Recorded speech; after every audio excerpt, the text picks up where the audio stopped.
Alright guys, so in this video I played Far Cry in 2023 for the first time. I'll be giving an overall review and my thoughts on the game to let you know if it's still worth checking out in 2023, as the game is going to be 20 years old next year, releasing all the way back in 2004. So I'm sure many people are skeptical about playing it, as it's of course becoming very outdated now, but I'll be mentioning the good and parts that aren't as great, but try not to be too harsh due to the age of the game. However, from the gameplay and graphics, I and many others would say that it's very ahead of its time, which I'll be getting into. So if you're going to enjoy this video or find it helpful, then hit that like button down below, and if you'd like to see more story video game reviews, then I have plenty on the channel with of course more to come, so maybe even considering subscribing if that's your thing. Now let's jump into Far Cry in 2023. Now to start off, bearing in mind it's an almost 20-year-old video game, the overall world and graphics are really impressive and it looks great. As mentioned, the visuals were definitely ahead of its time. Now I won't be comparing it to other games in the series as I haven't played any others. That's what I'll be doing in this whole series, so it's very interesting to see the progression of all the games and how different the series will become from the very first game. This was the very start of it all and where the series first began and what they first planned to do with the series. Because of this, don't expect a mountain of content and huge variation in missions and tasks, though I think people already expect this when going into the game. Now I had a very limited vision on what I was getting myself into when starting this game, or even just the whole series. I only really based my expectations on the game's cover, with of course the main protagonist of Jack Carver, who you play as and control through the entirety of the game. It shows him holding a gun in shallow waters with tropical island trees in the background, a big explosion in the distance. It's fairly clear that he's trying to survive on this island and defend himself. And that's about it and all I really knew, which is very accurate to when you first start the game. You basically end up on Northbrook Island and fight off many guards and mercenaries, which is yes a very simple opening but was obvious with the age of the game, as well as it being the very first one. I did really enjoy this aspect and the game was already off to a great start and what I expected. As you progress further and pretty much the second half of the game, like directly cut down the middle with a complete opposite genre, which was such a surprising switch as you go from fighting mercenaries and then it shifts to a, if I'm being honest, a horror game. It genuinely felt like I,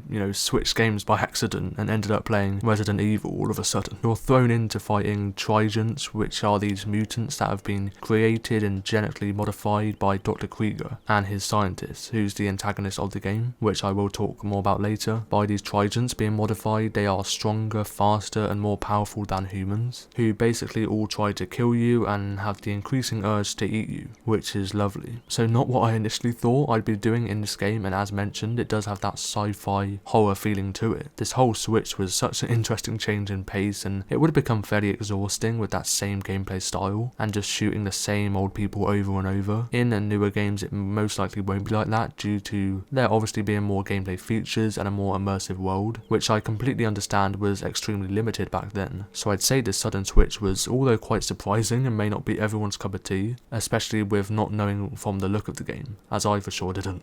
I would say that it was most likely needed, and the only other method I would say if they didn't do this it would be to decrease the game's length. Now with the combat and how it's portrayed in Far Cry, the combat does become a lot more difficult with the Trigens. In terms of the weapons you use, I would say that it may not be as easy to aim as some may think. The game is of course set in first person, with being able to switch to third when controlling the many vehicles and driving them in the game, and it may make it a lot easier to drive for you. Due to the first person, as you aim your gun, it won't shoot through the sight, but instead the crosshair just decreases in size and becomes more accurate for you. However, overall the accuracy is much down to you and can be slightly tricky for newer players or just ones that aren't used to this gameplay style, which becomes even more difficult when you fight the Trigens. As mentioned, they have a lot more health, meaning it takes them a lot longer to die, as well as them running faster, which is not only scary as hell, but it means you would need to concentrate a lot more on accuracy, and especially when they're becoming increasingly closer. Though I must say, even before the Trigen stage, the AIs aren't actually as bad as I thought they'd be, and they do have a decent accurate shot, even when far away, and it doesn't take long to kill you, and that's without the armor, which you can use when collected. Your character doesn't have an awful lot of health and the bullets do drain it a lot. There are medkits and health kits to gather, but this can be very sparse and they usually are nowhere near you when you go into combat. I kind of wish the loot was more common in terms of all the items, so the overall difficulty is pretty up there for the game, and even on low difficulty as well, which you can set it to with 6 levels in total. Though when fighting off enemies it does become very satisfying, and as you get used to it, it's fairly easy and smooth if you hit your shots. I think this is just down to the simplicity of the shooting mechanic. As mentioned, the mercenaries and tridents are the only two enemy types in the whole game, so it could be seen as slightly boring still and repetitive with not an awful lot of variety in fights. Personally, these two different sides of the game with the two enemy types is enough variety for an old game like this, and I'm glad there was even one variation in enemies, even if the two sides are polar opposites and kind of strange. Moving on to the weapon types in the game, there's actually more than I would have expected with a lot of variety in style. This being the machete, deagle, M4, sniper, jackhammer shotgun, LMG, P90, MP5, rocket launcher and more. On top of that, there's a handful of throwable items like frags, flashbangs and smokes. Then there's even mounted weapons on various vehicles, this being a mortar and even a minigun. So a fairly large and long list for the first game in the series and an old game like this. I'd say that all these features combined, this being the enemy types, weapon types and the overall shooting mechanic, makes the game very enjoyable to play and not too simple and definitely not too overwhelming. For the people that want to play this game, I'm sure they aren't really expecting a huge amount of content to look for, so this amount is pretty much perfect and more than I'd even thought, which does say a lot. Now, even though one of the first tasks mentioned is to not get seen and be stealthy is pretty much impossible, or at least becomes very frustrating due to how easily the AI spot you, taking down other enemies with even a melee and you're trying to be quiet, and if you're using a gun then they're bound to hit you. So although it seems to promote stealth very early on and even in the cover, with the whole crouch walking in the shallow water, it's very difficult to do in the game, which is surprising as it shows that the mercenaries are actually very smart and includes a lot of realism, even compared to newer games. The same with the health draining as well, though this would also take away the majority of the stealth, which I find quite fun. And some may not, which is fine, so to some it may be a slight shame that it's pretty much impossible, even when you aren't trying to silently take down someone, and you're just simply crouch walking around through grass. This means that 90% of the time it's just you spraying your gun through everyone, which is always fun, but to some people can easily become repetitive with this more minimal gameplay style. Though I must mention that it does include proning and even mounting your weapon on corners,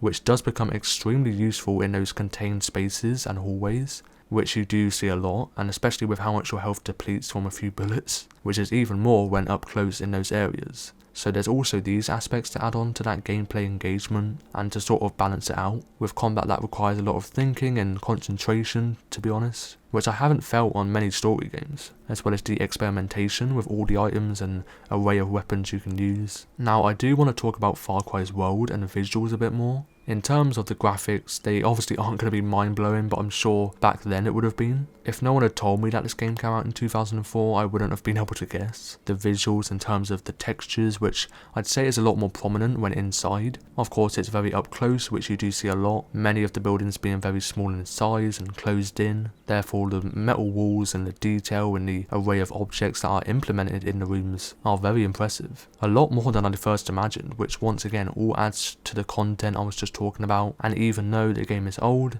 I know I keep mentioning it, but you wouldn't really lose that engagement. Then even the light rays beaming through windows and slight cracks in the walls further just improves the graphics and look of this game, which is so clear that it really doesn't look bad for its time. When you first start on the island and sneak through the tropical trees and tall grass, the detail of the nature and how much forestry they actually involve in the jungles and forests. It's a very large amount, which although it's where you play for the most part, and of course the many labs and bunkers with very enclosed spaces as I mentioned, I'm in a way glad as they do let you experience this feeling of surviving and reaching a goal whilst trying to also defend yourself throughout the whole game. They do let you really appreciate the work and effort that they put in to create this island, which I'm sure took an awful lot of time back then. And then there's the story and narrative of Far Cry, which I do want to quickly mention, because it's very small and it does start very abruptly and instantly throws you into this survival mode after becoming stranded on North Rook, which is seen in a simple cutscene of your boat being destroyed by the mercenaries. They basically just blow it up. On that boat is Valerie, who is Jack Carver's client, and they both become separated and the goal is to get back to her. Without saying too much because I don't want to spoil it, and especially with what happens towards the end of the game, but in the very early stages you talk to Jack's main contact through a phone you find, this contact being Harlan Doyle, and he basically accompanies Jack and helps him on the way. This being telling him what to do and where to go, or for example adding a detection meter to know if enemies are there or will spot you, adding to the gameplay. Now that's pretty much the whole mission, is to find Valerie, with also the interruption of the villain of the game, Dr. Krieger as mentioned, who is basically fully responsible for those Trigens. This limited amount in the story was slightly expected for me, and I'm sure others would anticipate it too. The same with the gameplay, visuals, etc. But I did have a lot of fun following through it and meeting the characters, though the cutscenes with the dialogue and voice acting is, to be honest, just hilarious and amusing to watch and listen to, which, although not having the most immersion, it was a fun and change of pace to have a simple story, with not having a really richly detailed and